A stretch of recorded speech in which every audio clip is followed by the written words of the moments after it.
By Jeff Tragg. For this project, you'll need a clear deodorant container, some switches, a magnetic ring, a couple of magnetic reed switches, and you may also need a AAA battery holder and two AAA batteries, and a capacitor and a resistor, and an electronic greeting card that lights up, and preferably with sound. I'll be using one of these funny hoops and yo-yo cards just because they're so entertaining.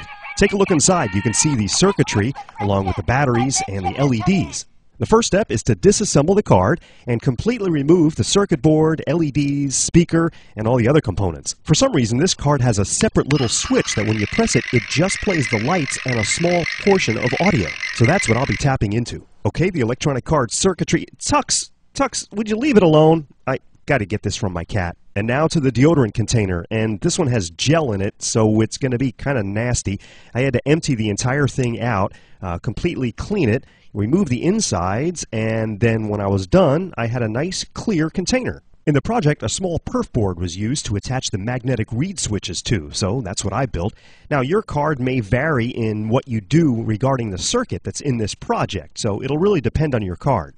So I've wired in the magnetic reed switch assembly along with two additional three-way switches to the optional little switch we found on the greeting card. And now to the secret only you will know about, the magnetic ring. This is a Wizard PK ring. You can do a search for these online. It's basically a ring that's a neodymium magnet. So after putting the two switches in the right position, the ring will close the magnetic reed switch and activate the circuit. I'm also going to add a third switch, which is not going to even be wired up to anything. It's just going to add a little bit more confusion to this trick. Because the switches will be mounted in the deodorant case, I had to cut one end off so I could reach in far enough to install them.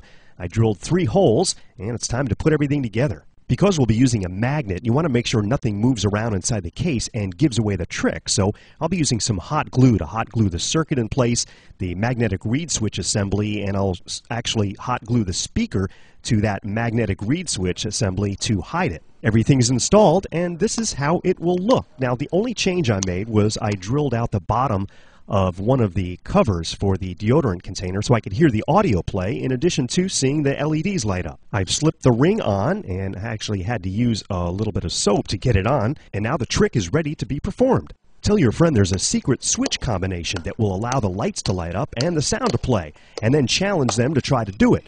In reality, you're using the magnetic ring to close the reed switch, which turns everything on. And that's how to make the mystery electronic switch. We'll see you next time with another weekend project.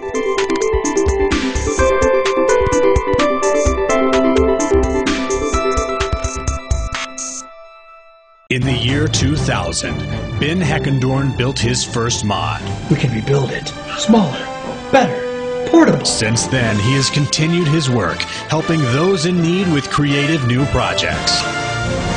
If you've got an idea you'd like to see built, why not send it to the Ben Heck Show?